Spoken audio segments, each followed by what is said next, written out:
so you can edit it however you want, right? Yep.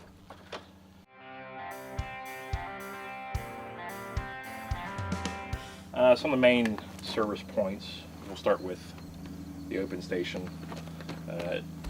Start front, air filter housing, obviously. Out holds your main outer air filter and inner air filter. When reinstalling those, you want to make sure you get your inner air filter the right way around. We've had people install them wrong. As you can imagine, it cuts down on engine intake. It'll actually stall out the tractor. So if you ever do flip around, you'll have that issue. Your overflow tank for your radiator is here. Battery, post terminals, all obviously. And a fuel cooler, hydraulic oil cooler. You want to make sure that your fins stay clean on them so they prevent any overheating. Your radiator is equipped with a removable screen. And all you have to do is lift up this spring here and then slide out your screen. If you're doing any bush hogging, finish mowing, anything like that, make sure to keep it clean in between sessions. Say it's going to help the engine not overheat. It's also the same thing with your radiator fins. You want to make sure that it's clean as well, whether you use an air comb or some kind of light bristle brush or even a regular air tool to blow it out. Have to watch with power washing them out sometimes because you can blow more material back into the fins. And moving on to key engine filters. Engine oil filter here, obviously, is your main fuel filter. Water separator and filter, so if you have any water collect, it will be here. You can open the petcock on the bottom of the drain. Here is your crankcase vent filter.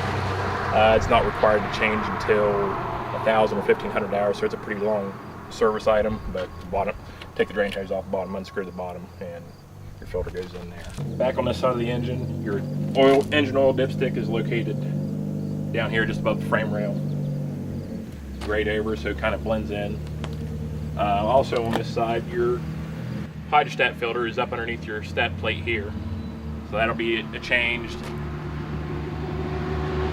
Your hydrostat filter will be changed on your initial 50-hour service and then every 200.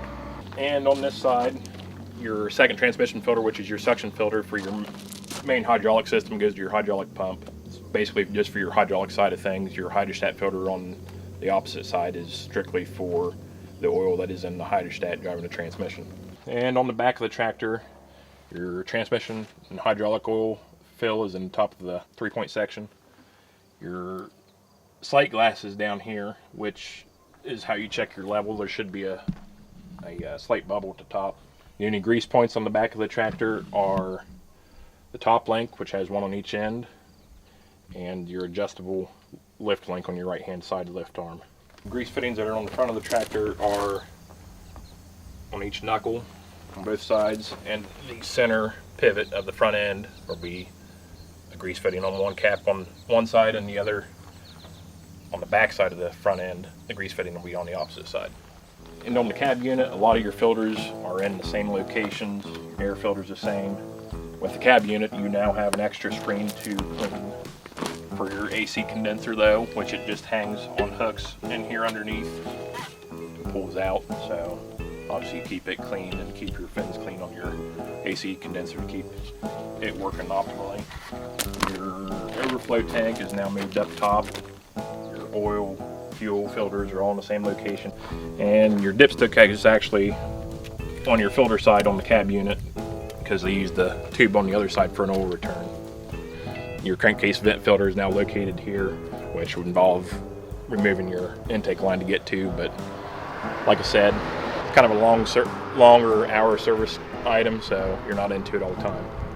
Your two engine drain plugs are on the bottom of the pan there. It's a split kind of sump, so it has one on each side. A lot of the service intervals we go by what the book says.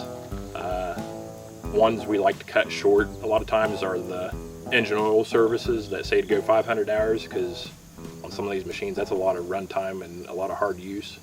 So we'll cut it in half usually, So go 200 or 250 hours instead of 500. And a lot of times we'll recommend that a customer does an initial 50-hour service too with some of the, like the hydrostat filter, it'll be a 50-hour service right off the bat anyway. So do a engine oil change right there. It's a good break-in oil change, and then run it to your 250-hour mark then, and do it every 2 to 250 hours after that. And when servicing your front differential, this is your level check plug, and your fill plug is up here on top. Your front end drain plugs is one on each side on the bottom of the knuckle, on the back side of the knuckle.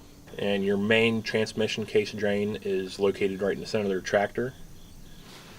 And there's also 2 smaller drain plugs on the inside of each axle tube. And here is your axle drain, one on each side of the drawbar. If you're doing a full transmission service, you want to do all 3, so you can do your main first and then come back and get your 2 axle housings. And the extra filter you will have with a cab unit having heat and AC is there is a serviceable air filter for your AC system that is up in the roof. 4 thumb screws that comes out, and blow it out and clean it and put it back in. So with these, generally not a lot of issues with them.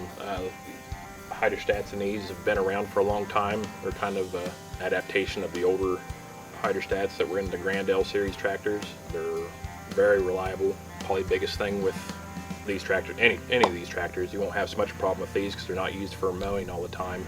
Just keeping the radiators clean. None of these engines like to get hot or overheated, so that's probably the biggest thing that should be checked and kept up with.